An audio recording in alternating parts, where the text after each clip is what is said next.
Well, I think as when we discussed in our pre-meeting, really, I think in the last 6 months, particularly, they've pretty much become the same thing. I think working from the cloud means that I was always taught that the cloud is just someone else's computer.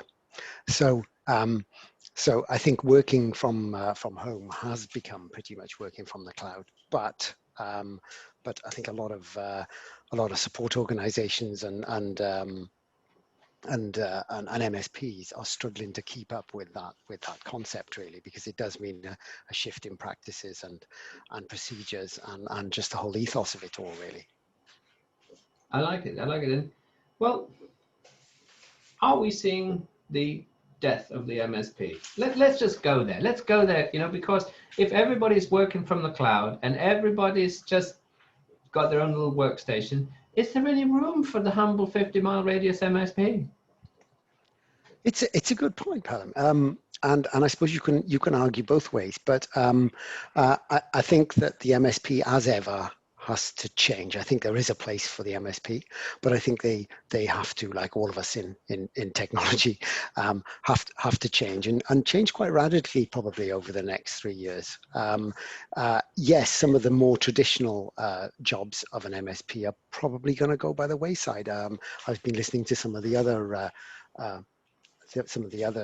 panelists, and they've been talking around containerization and complete systems being delivered in one connection. And if that's the case, and you can provide a PC with an always-on connection with a really secure VPN or similar to SDN type delivered service, there is very little room for error, as it were, there. But I don't know.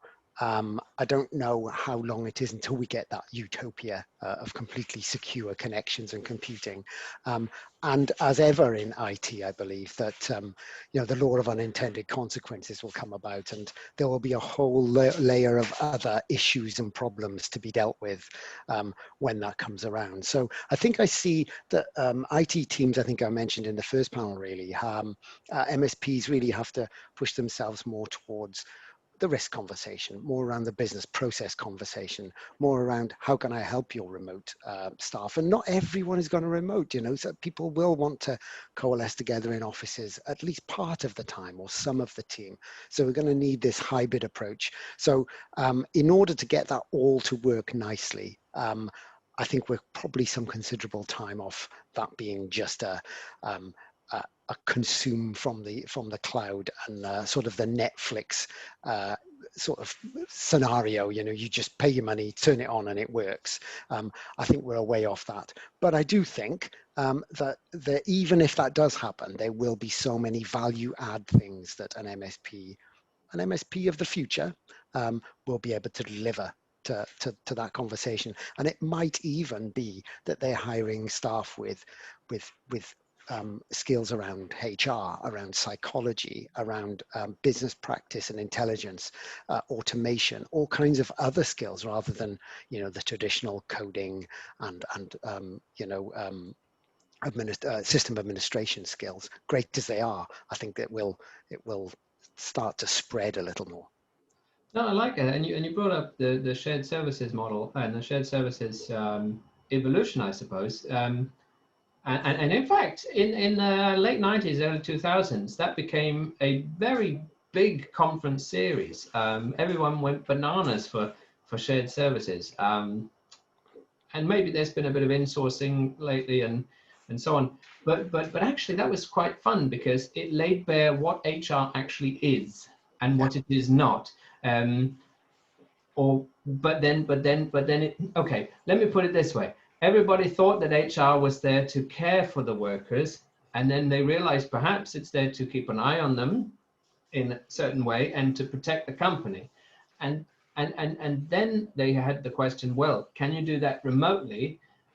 And that's when it started to wane a little bit, because you couldn't get that, imagine having your very own threat intel analyst sitting amongst employees. That's an HR professional. They're snooping around, they're sniffing. And it didn't work. I know I'm exaggerating. I'm playing with the idea, right? But it didn't quite work. But now, if everybody is working remotely, then all you need is an HR professional to be bundled into an MSP service, and they can review workflow feeds. They can look for signs of being disgruntled, and then they can truly be the eyes and ears of security too. We mentioned perhaps the MSP of the future might like to bundle learning and development. And I do a weekly podcast with SMB Nation, Harry Brailsford over in the States. He does a shout out for me, so I'll do a shout out for him. And we wondered if perhaps learning and development is where the MSP is going to augment its lunch. What else could it bundle? Just to cover your point and Harry's point there, yeah, I mean, learning and development, MSPs have such a wealth of intelligence and understanding in the business arena. They've got a lot to give. I think a lot of the time they just maybe haven't got the tools or the personnel, the staff to communicate that in a business fashion to their clients, but they have got an awful lot to offer. They are a true trusted advisor, really. They do get to the center of a business, very much, I guess, like accountancy or whatever we've been seen traditionally. So yes, I would totally agree there. I think I see, to come back to your home working bit, I think where they can probably offer a lot of help, again, on maybe the soft skills side, is some areas that I've become more involved in recently, is that everyone working from home presents a whole raft of different challenges, HR and well-being being one of them. But another might be in the cybersecurity world, rather than the traditional type of cybersecurity and issues, malware or clicking on that phishing email, which of course are really important. The targeting and pursuit of more senior executives, however, in their home, where they were protected by countless firewalls and all kinds of other IT professionals when they're in the office. And occasionally they might work from home for the odd report. Now they are actually working from home, and because of their senior nature of their role, and even middle management, they have to have access to sensitive data and what have you, otherwise they wouldn't be able to perform their function. So if I was trying to compromise a company, I would certainly look at their home to do this. It would present quite a much easier target to go at, and I might ultimately get into the corporate structure, but I would use the home as a way in.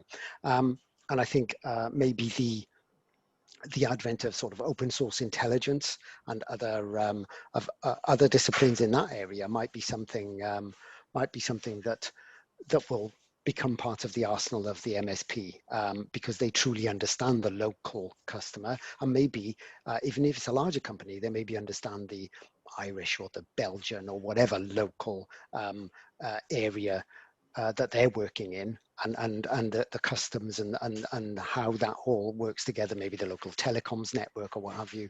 So that open source intelligence, which needs a different skill set, but something that certainly MSPs do have the capability in their staff to train to do, might be something that really they could offer going forward, and would augment any central IT team or a cloud team, which really wouldn't have the touch and the sort of day-to-day or local touch to do that. So I thought that that's an area that again, going into business practices, is something that I think is not being overlooked. I think people are aware of it now, but I think that we increasingly could see the attack vector changing and moving entirely, because the nature of work has changed. And that would fit into the 50-mile sweet spot. Now, I use 50 miles because in America, 50 miles is easy, but here it's probably less than 50 miles. But that's an excellent point, because of course, you might have seen earlier, we had a physical security panel, and maybe 3 or 4 years ago, I tried that in the Netherlands for the first time, and everybody said, "Why are you bringing these physical security people?" I said, "Wait a minute, what if you were to one day attempt to offer physical security services?" And now people are, and in fact, some of the larger Allied and other people like Allied are offering cyber. So, vice versa. And I like that you brought up the executives on their own. And Graham in the audience, it says spot on. It's all about training and education for those executives at home. Of course, there's the massive nation state come in, put some funny clock on your wall with a camera. That's much too much work. Much easier is to access what is one of the most sensitive microphones in your home, even more sensitive than Alexa, is through a laptop microphone. I mean, yeah, but if you had someone in the local vicinity to come and address your very need, you know, that is ideal. Where else could the MSP go for all of this? Because it seems like they could simply add anything. And I like that this is a topic that we brought up, because therein lies that big beef between the MSS and the MSP, because the MSS often is, you know, very evangelistic about security. It's formed of security personnel with a security background, but an MSP is formed by business people who either have an IT background but have a penchant for the idea of making money out of IT. So where is the MSP gonna stop? Is it gonna bundle everything? I don't know whether they'll. Yeah, I think they will. If they're going to be successful, I think they're going to have to pursue this trusted advisor status, and that doesn't mean to say you have to do everything. And indeed, they're not doing that now. Many MSPs are outsourcing to an MSSP because they just can't afford all those specialist staff. But they know those certain, based on their intelligence from their customers, they know that customer X needs that next level of cybersecurity, and I'm going to get it from another trusted partner. I guess that is business, isn't it? You know, we all know an architect or an accountant that's done a great job, and you would refer them. So I think the MSP has to form partnerships, maybe with people that they haven't in the past. So you're right, maybe they've done cabling before. And I know in a previous, when I had an MSP, we did a lot with education, and I had a very good cabling partner. I wasn't going to do that myself, but it had to be dealt with.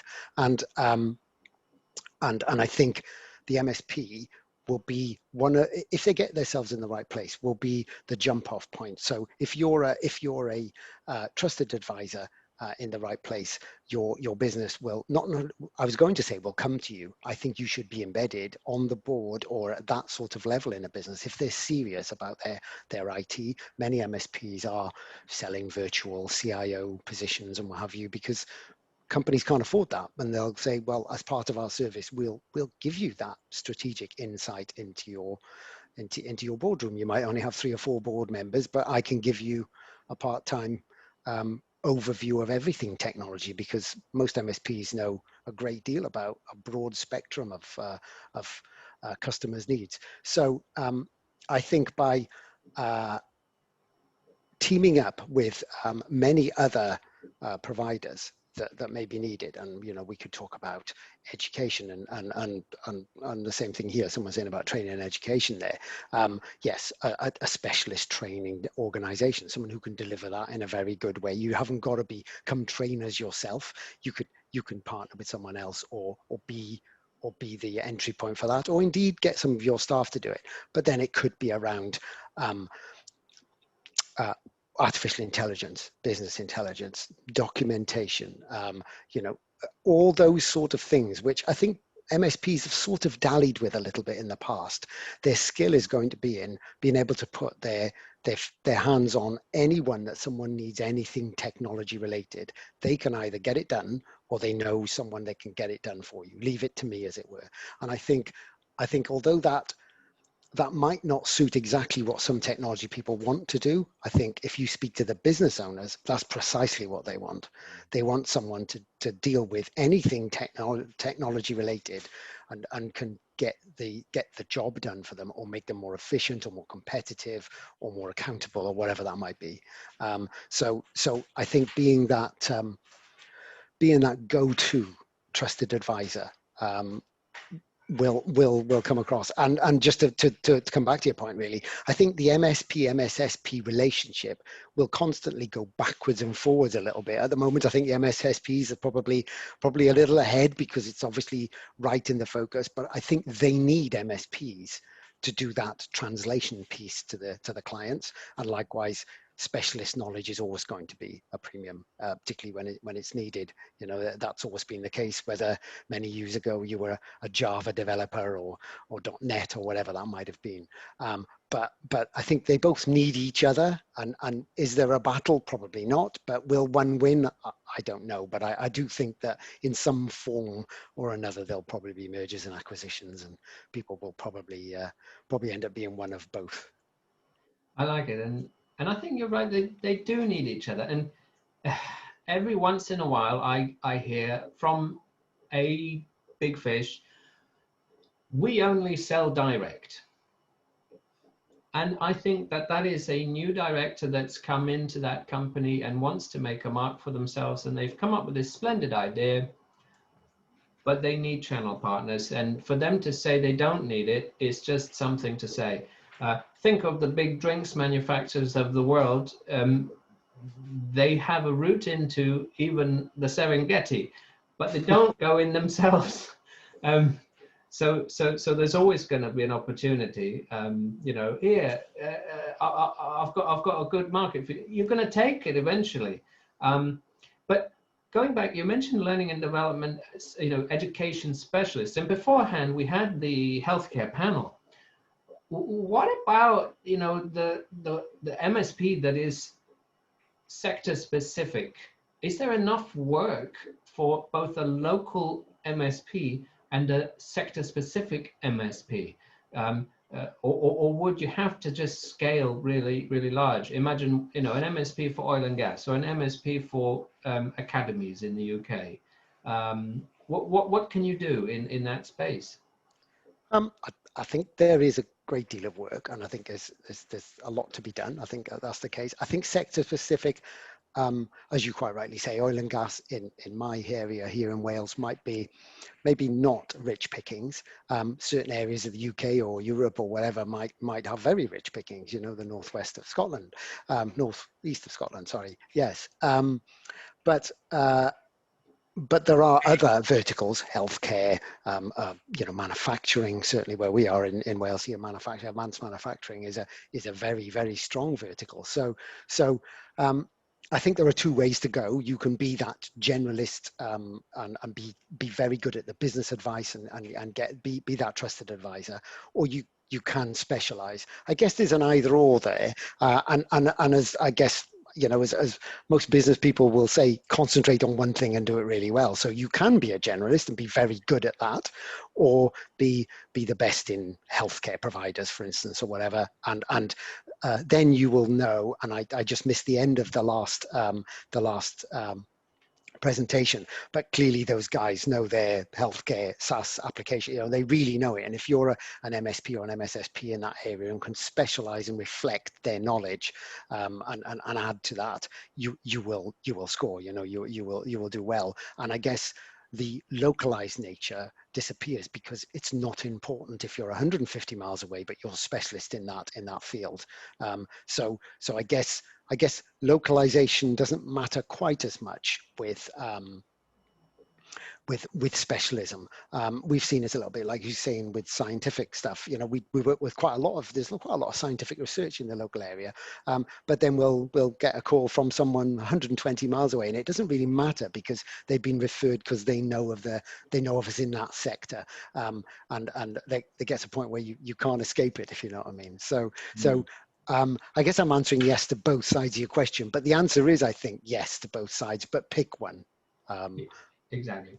Pick one. You wouldn't believe the amount of times, and of course it's nice to have it done. Someone says, Kazakhstan, let's do a conference there. And you've got to say, well, it's a great place, but I can't. It's not what I do. It's not what I focus on. Yeah. But for those in the audience in the physical sphere, you might remember a high profile case where one executive protection company was asked to simply provide millions of bulletproof vests, and you know, thankfully they realized that's not what they do. I don't know if anyone remembers that. Anyway, it's all right. Tim in the audience says, to cover sector versus region, perhaps something like the ISAC approach would work for knowledge sharing. That's true. We often have Scott from IT ISAC and then our colleague from FS ISAC as well. Maybe that's the answer, Mostyn.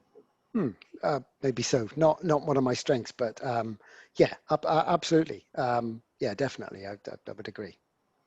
It's good. Well, you know, this is good, and I'm glad we do this in a fireside chat because throughout the day we've been having presentations, we had videos, we had panels, and a fireside chat gets us to, I don't know, be a bit more informal, a little bit more thoughtful, unscripted, unleashed.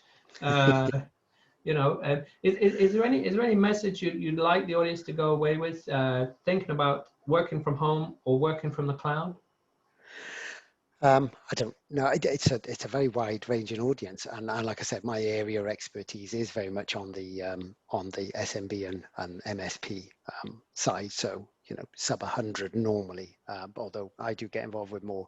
But I think there is a little bit of a convergence going on, because obviously enterprises have used to large numbers of their staff working from home, as it were, because they were by their sheer nature of being across many continents or whatever. And I think that small businesses are becoming sort of, in some ways, mini enterprises in how they have to work and think of their systems. And I think probably enterprises might have a bit to learn in how small businesses cope with some of those issues, because many enterprises I've talked to are like, you know, they're just same problems 1,000 times bigger. I wish we had a sort for this, you know. And you know, from a small point of view, you think an enterprise has got it sorted, and they just end up with similar problems, just a lot bigger. So I think, as ever, you can learn from each other. I'm just going to reflect basically what some of the audience has said.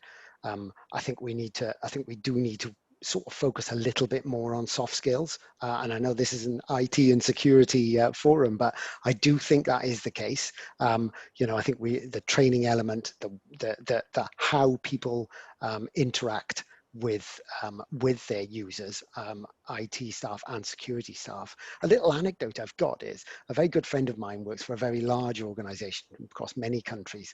And I was asking her about cybersecurity and what have you. We you know, we know each other outside of work, as it were.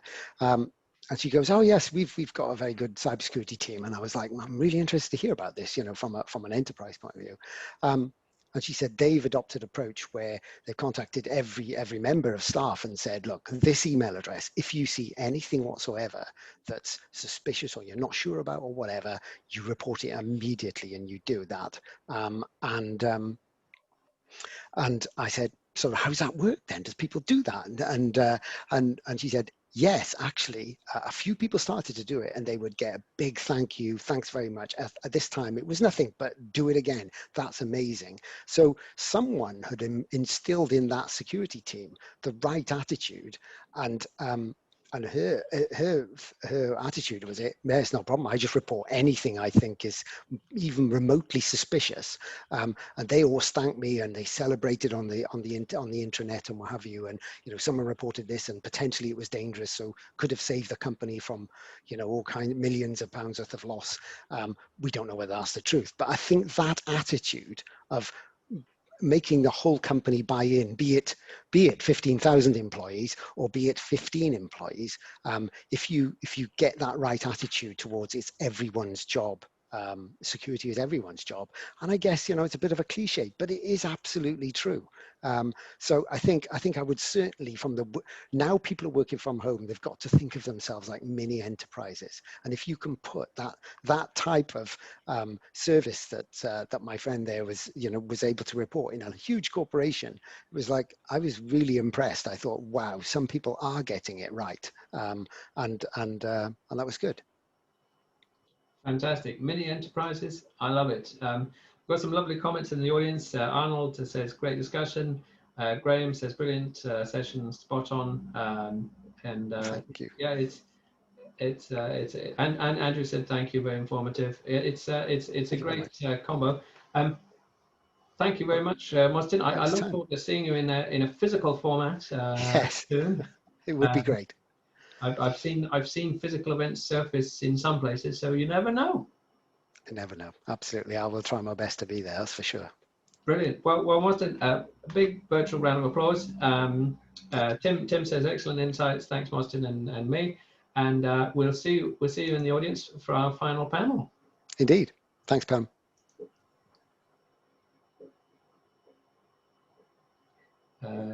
Perfect. Okay.